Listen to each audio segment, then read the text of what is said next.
The Pruwahaha Monster, written by Jean-Paul Mulders. Once upon a time, there was a little boy who loved to swing. His father always took him to swing on the same swing, near the farmhouse with its green doors, where the ladies who made pancakes lived. What the little boy did not know was that a monster lurked near the farmhouse. The monster lived in a cottage with orange shingles and a door with a bolt. The cottage was small, but the monster was huge. The neighbors had a clue it could open the door by sliding the latch up with a single claw. One year, when the little boy was just 5, the monster overslept. It usually woke in the spring when the birds made their nests. But that year, the monster was startled to find it had woken in the autumn.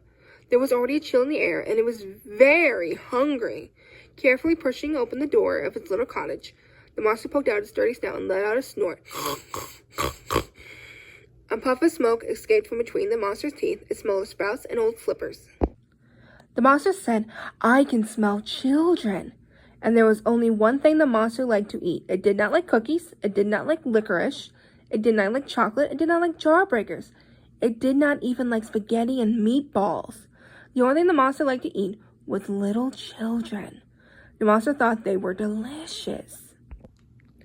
The monster flared its nostrils wide. The monster could smell little feet and little hands and rosy little cheeks, but it could not see children anywhere. It could see a bicycle. It could see an oak tree and acorns on the ground. It could see an apple core. It could see a scampering cat. It could see the white streak of an airplane in the sky. It could see a bird pooping from its perch. But it could not see a child. The monster lumbered along. Its tail swished around and its teeth flashed in the late afternoon sun. The monster peered over the warts on its nose and suddenly saw a little child. The child was playing on a swing. The monster thought, "Yummy!" Step by step, it crept closer. It had especially sneaky feet for sneakers for extra grip. The closer and closer the monster crept, while the little boy kept swinging. Back and forth and back and forth and back and forth, the little boy swung, laughing away. All the while, the monster thought, as quietly as only monsters can think, "I'm going to gobble up that child." The monster tensed its muscles and sinews. It has held its breath. It's turned its tongue around 7 times in its mouth, the way monsters do when they are out hunting, and then leaped out and howled, "Woo, ha, ha, ha!" But what was this? The little boy did not even blink. No, he laughed, and he kept swinging back and forth as if nothing had happened. "I cannot believe my eyes," the monsters thought. "This is not possible. This is too preposterous for words."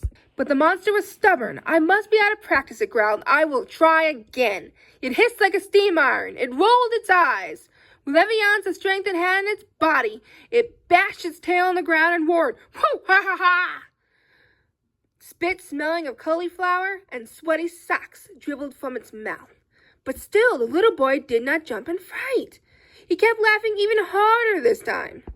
This made the monster terribly sad. It stole away, its tail between its legs. "I've lost a knack," it rumbled. "I'm an old relic. Children are no longer afraid of me. I leap out of them and I act mean, and it only makes them laugh." The monster said that last word very quietly because it was embarrassed. It slunk back to its little cottage on its sneaky, suckered feet. Someone had raked leaves into a neat pile in front of the door.